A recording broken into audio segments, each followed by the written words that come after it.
Bonjour. Les accents peuvent être aigus, graves ou circonflexes. Attention à la prononciation.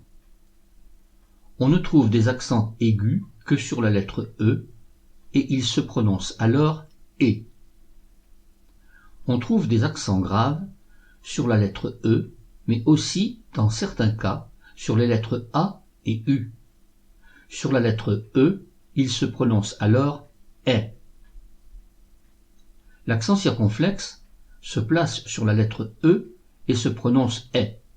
Mais on peut aussi trouver l'accent circonflexe sur les autres voyelles A, I, O et U. On ne double pas la consonne qui suit lorsque la voyelle qui précède est accentuée, c'est-à-dire lorsqu'elle est surmontée d'un accent. Comme il est difficile de savoir s'il faut mettre un accent ou pas sur une voyelle, et quel accent il faut employer, il est judicieux de toujours consulter un dictionnaire. Voici quelques exemples. Un évêque. Évêque, le premier « et » est un accent aigu, le second est un accent circonflexe. Une flèche. Dans flèche, nous avons un accent grave. Un frère. Frère, accent grave. Un piéton. Piéton et accent aigu.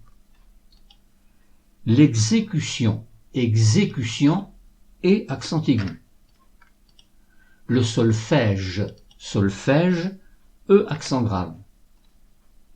Un arrêt. Arrêt, E accent circonflexe. La grève. Grève, E accent grave. Un intérêt. Premier et accent aigu. Second, E accent circonflexe. Décédé. Premier et accent aigu. Second et accent aigu.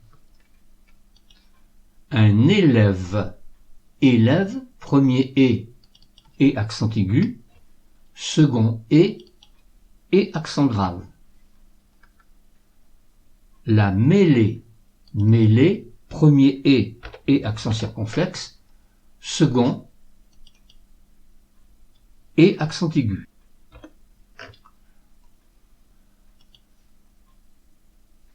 Une opérette. Opérette et accent aigu. Parallèle et accent grave. Régulier. Régulier et accent aigu. Un récit.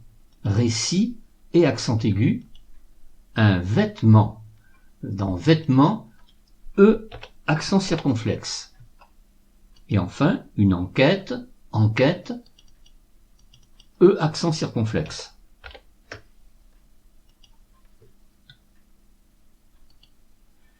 Si ce programme d'apprentissage vous intéresse, je vous invite à vous abonner à ma chaîne et à cliquer sur la petite cloche située à droite du pavé abonné.